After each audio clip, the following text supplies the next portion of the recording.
সে ক্যামেরার ভিতরে একরকম, কিন্তু ক্যামেরার বাইরে খুব ডেঞ্জারাস একটা লোক। তারা কিন্তু সবাই ভয় পায়। ইউটিউব ইন্ডাস্ট্রিতে একটা টাইমে তার সবাই বাঘের মতো ভয় পাইতো। ক্যামেরার সামনে ব্লগার, কিন্তু আড়ালে ভয়ঙ্কর মানুষ, এমন বিস্ফোরক অভিযোগ উঠেছে জনপ্রিয় কন্টেন্ট ক্রিয়েটর তৌহিদ আফ্রিদির বিরুদ্ধে। গ্রেপ্তারের পর তার অতীত কর্মকাণ্ড নিয়ে এবার মুখ খুলেছেন তারই ঘনিষ্ঠ বন্ধু ও সহকর্মী কন্টেন্ট ক্রিয়েটর তানভীর রাহি। আফ্রিদিকে ভয়ঙ্কর বলে আখ্যা দিয়ে ইউটিউব ইন্ডাস্ট্রিতে তার প্রভাব, ব্যক্তিজীবন ও আচরণের নানা অজানা দিক তুলে ধরেন তিনি।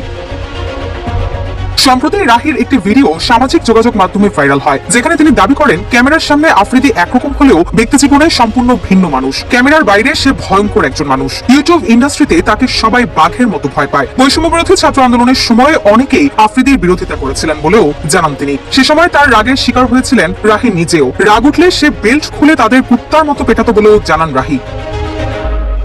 পুরনো স্মৃতির প্রসঙ্গ টেনে রাহি আরো বলেন, যখন ওর মনে হতো কেউ তার বিরুদ্ধে কাজ করছে তখন ফোন করতো, ক্ষমতা দেখাতো। আন্দোলনের 2-3 মাস পর এক রাতে আমাকে ভিডিও কল দেয়, ভয় পেয়ে যায়। ফোন ধরার পর বলে, তোর সঙ্গে একজনের কথা বলাবো, সে শিগগিরই দেশের বড় মাপের কেউ হবে। এরপর ভিপি নুরের সঙ্গে কথা বলিয়ে দেয়। পরে বলে, বুঝছিস আমার অবস্থানটা, সাবধানে থাকিস।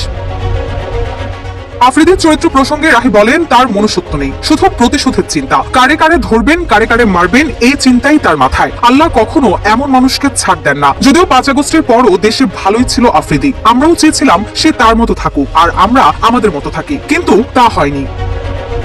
এর আগে বৈষম্য বিরোধী ছাত্র আন্দোলনে যাত্রাবাড়ি থানায় হত্যা মামলায় আসামি তৌহিদ আফ্রিদিকে গত 24 আগস্ট রাতে বরিশাল মহানগরের বাংলাবাজার এলাকায় সিআইডির বিশেষ অভিযানে গ্রেপ্তার করা হয়। এরপর জিজ্ঞাসাবাদের জন্য 5 দিনের রিমান্ড দেন আদালত।